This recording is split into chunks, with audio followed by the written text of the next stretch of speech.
ভোগের আলু ফুলকপি খেতে দারুণ টেস্টি হয়।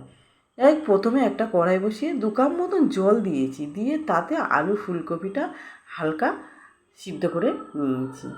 তারপরে একটা প্যান নিয়ে তাতে 2টো তেজপাতা, কয়েকটা শুকনো লঙ্কা, দারচিনি, এলাচ, লবঙ্গ, গোটা ধনে আর একটু জিরে দিয়ে ড্রাই রোস্ট করে নিয়েছি।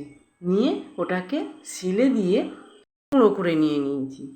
তারপরে বাটিতে পরিমাণ মতো দই দিয়ে তাতে লবণ হলুদ দিয়ে বেশ ভালো করে ফেটিয়ে নিয়েছি। তারপরে কড়াই বসিয়ে তাতে পরিমাণ মতো তেল দিয়ে তেল গরম হয়ে আসলে আগে থেকে সিদ্ধ করে রাখা আলু দিয়ে তাতে লবণ হলুদ দিয়ে হালকা ভেজে তুলে নিয়েছি।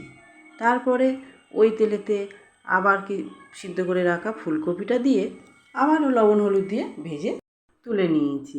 নেওয়ার পরে কড়াতে আবার কিছুটা পরিমাণে তেল দিয়ে তাতে জিরে ফোড়ন দিয়ে তাতে টুকরো করে কেটে রাখা টমেটো আর আদার পেস্টটা দিয়ে তাতে লবণ হলুদ দিয়ে ভালো করে মশলাটাকে কষে নিতে হবে। কষা হয়ে এলে টমেটো নরম হয়ে আসলে তাতে ফেটিয়ে রাখা টক দইটা দিয়ে ভালো করে মশলাটাকে কষিয়ে নিয়ে স্বাদ ব্যালেন্সের জন্য একটু চিনি দিয়ে আর কালারের জন্য একটু কাশ্মীরি লঙ্কার গুঁড়ো দিয়ে আবারও একটু নাড়াচাড়া করে নিয়ে আগে থেকে ভেজে রাখা আলু ফুলকপিটা দিয়ে ভালো করে কষে নিতে হবে।